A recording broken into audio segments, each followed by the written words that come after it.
ಭಾರತೀಯ ಮಹಿಳಾ ಕ್ರಿಕೆಟ್ನ ಇವತ್ತಿನ ಯಶಸ್ಸಿನ ಹಿಂದೆ ಶಾಂತಾರಂಗಸ್ವಾಮಿಯವರ ಪರಿಶ್ರಮ ಬಹಳಷ್ಟಿದೆ. ಆಟಗಾರ್ತಿಯಾಗಿ, ತಂಡದ ಕೋಚ್ ಆಗಿ, ಸಲಹೆಗಾರ್ತಿಯಾಗಿ ಹಲವು ಕೊಡುಗೆ ನೀಡಿದ ಶಾಂತಾ ಅವರಿಗೆ ಬಿಸಿಸಿಐ ಜೀವಮಾನ ಸಾಧನೆ ಪ್ರಶಸ್ತಿ ಹಾಗೂ ಕೇಂದ್ರ ಸರ್ಕಾರ ಅರ್ಜುನ ಪ್ರಶಸ್ತಿ ನೀಡಿ ಗೌರವಿಸಿವೆ.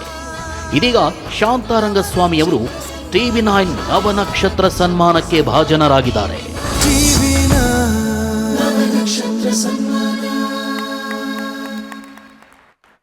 ಜಗತ್ತಿನ ಮಹಿಳಾ ಕ್ರಿಕೆಟ್ ಜಗತ್ತಲ್ಲೇ ಅದ್ವಿತೀಯ ಸಾಧನೆ ಮಾಡಿದಂತಹ ಶಾಂತಾರಂಗಸ್ವಾಮಿ ಅವರನ್ನ ಸನ್ಮಾನಿಸೋದಕ್ಕೆ ವೇದಿಕೆ ಮೇಲೆ ಬರಬೇಕಾಗಿ ಸಚಿವ ಸಂತೋಷ್ ಲಾಡ್ ಅವರನ್ನ ವೇದಿಕೆ ಮೇಲೆ ಆಹ್ವಾನಿಸ್ತಾ ಇದ್ದೀನಿ. ಅದರ ಜೊತೆಯಲ್ಲಿ ಹೆಲ್ತ್ ಕೇರ್ ಓನರ್ 3-in-1 ಅದರ ಓನರ್ ಆದಂತಹ ಮರಿಗೌಡ ಅವರನ್ನು ಕೂಡ ವೇದಿಕೆ ಮೇಲೆ ಬರಮಾಡಿಕೊಳ್ಳೋಣ. ಅವರನ್ನು ಕೂಡ ವೇದಿಕೆ ಮೇಲೆ ಆಹ್ವಾನಿಸ್ತಾ ಇದ್ದೀನಿ.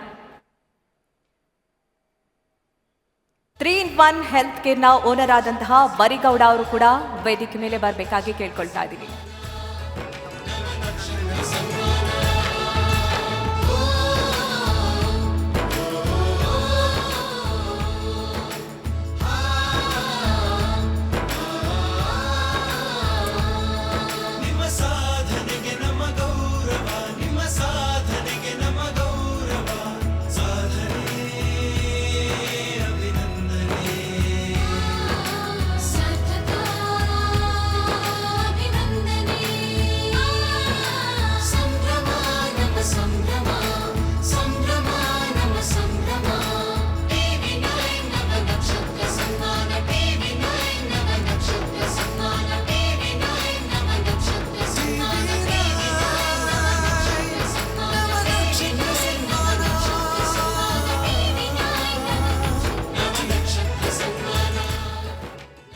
ಮೇಡಮ್ ಬಂದ ತಕ್ಷಣ ಹೇಳಿದ್ರು ನಮಗೂ ಮೇಕಪ್ ಮಾಡಿಸ್ತೀರಾ ಅಂತ.